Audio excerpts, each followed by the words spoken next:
Hey there, cats and kitties. I am the Blues Man, Johnny Blues, and with this video, we'll be discussing my thoughts on episode 1 of the anime series, Sakurako-san no Ashimoto ni wa Shitai ga Umatteiru, which roughly translates, as per what I understand, to a corpse has been buried under Sakurako's feet, or something along those lines. And this was a series that I had no interest in, based on the PV.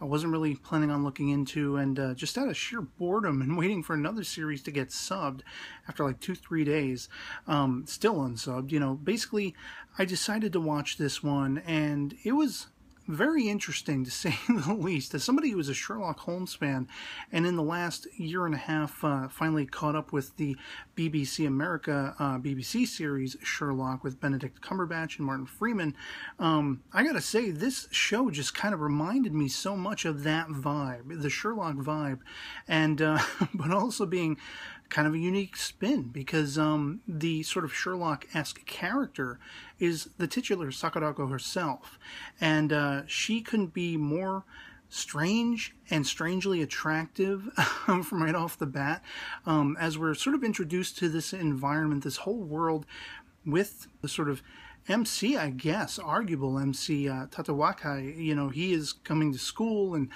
he's talking very much about how this town is like frozen in time. It's bored, it's stuffy, he needs excitement, he needs something more. And that's very much kind of the John Watson, you know, Dr. Watson character in the Sherlock series. He very much is feeling stagnant, and he needs something to get him excited again, get his blood pumping effectively. And that's kind of what this kid's going through. And it's interesting that out of all the students just sort of staring at this, you know, deceased cat in the middle of the road, he decides to, you know, get some supplies together. A girl, I guess a fellow, you know, classmate, or a class different to his, but somebody he should see at least in the hallways, and he hasn't paid attention to her. It takes a friend, you know, telling him who she is, basically. But, you know, she goes and gets the supplies together. They decide to bury this cat under a cherry tree. You know, it's full bloom. The cherry blossoms are full bloom, which are just exquisitely gorgeous, even in anime form. I mean, nothing outdoes seeing them in the real world, but I love how dedicated to all the meticulous, you know, petals and everything, the flower petals, all of that stuff that they put into even just animating, you know, how gorgeous it is. It looks beautiful in this animated form.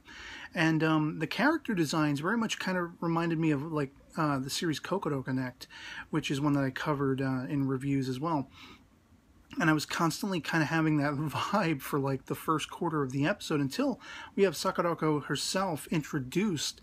And, you know, it's basically this kid is, I guess, after school now. He's going to meet with her, and we don't quite know what the relationship dynamic is between them, how they fell in together, why they seem to be companions of a sort, you know. He basically expresses there's no romance going on there, and she has a fiance, you know, who's got his own career track and all that kind of stuff.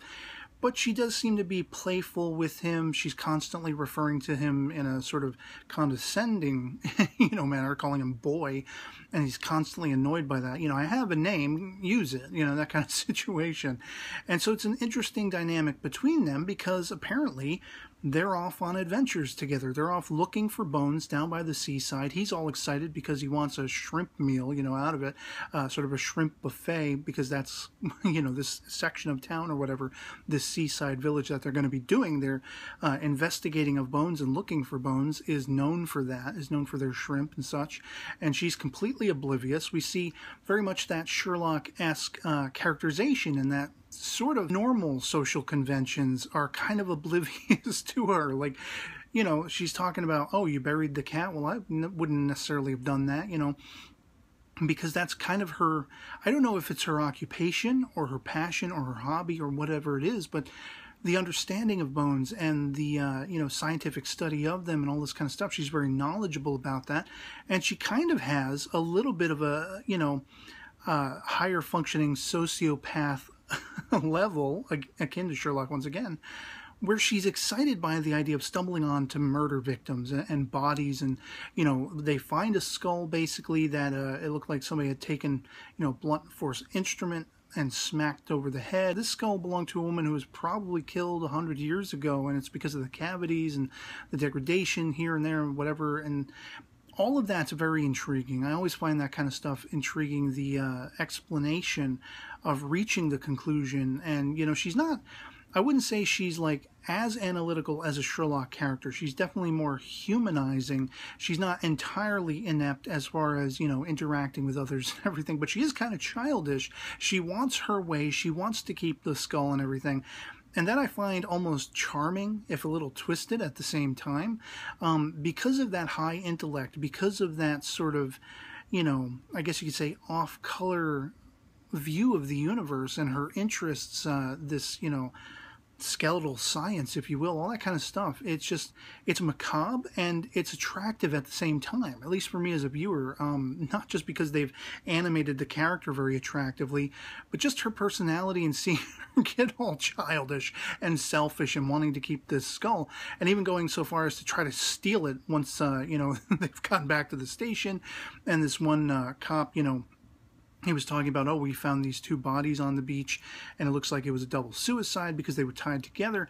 And she countermands them and, like, you know, stop the car as they're driving by, and she gives them this entire explanation.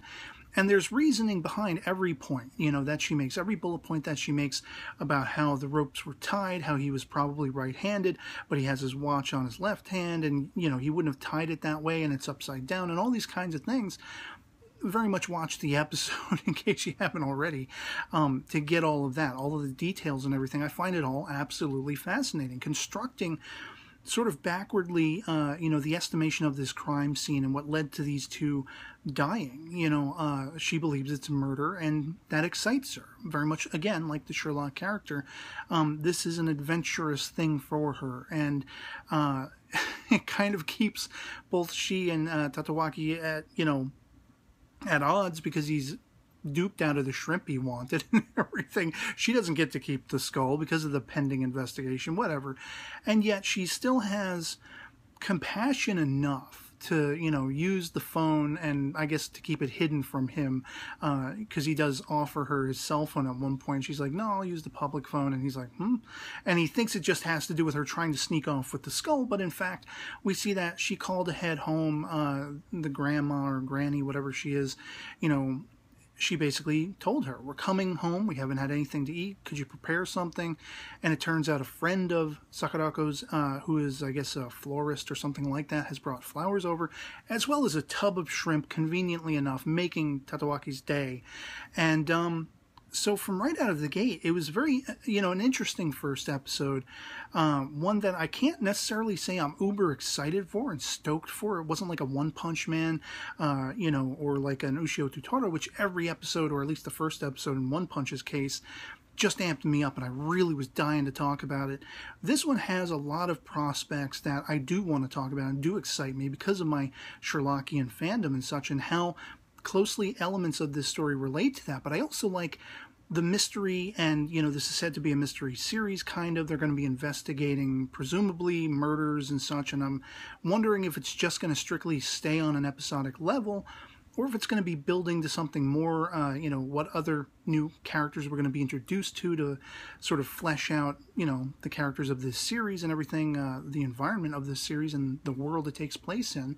And whom exactly that skull belonged to, in fact, under the cherry tree on her own property, on Sakurako's property, and all that kind of stuff. I mean, it just has me highly curious, and while, again, not chomping at the bit because I don't know what to expect, there's still enough going on in this that really excites me. And so yeah, I'm definitely going to be on board to check out episode 2. I'd love to hear from you guys in the comments below what you thought of episode 1 of this particular series. I'm not going to say the title again because it's long as all hell. I think from here on out I'm just going to refer to the series as Sakurako-san, you know, in short. But it's definitely highly intriguing, and I hope it does get that much more exciting as it goes on, and it doesn't flounder and all that kind of stuff. But yeah, what were your, you know, sort of reactions to this particular first episode? Did it excite you? Are you on board? Are you loving it? You know, was it not doing anything for you? Anything goes in the comments below. Love having the conversation with you guys. And that'll be pretty much it for me on this. Hope this video finds you well, and I'll catch you all later. Peace.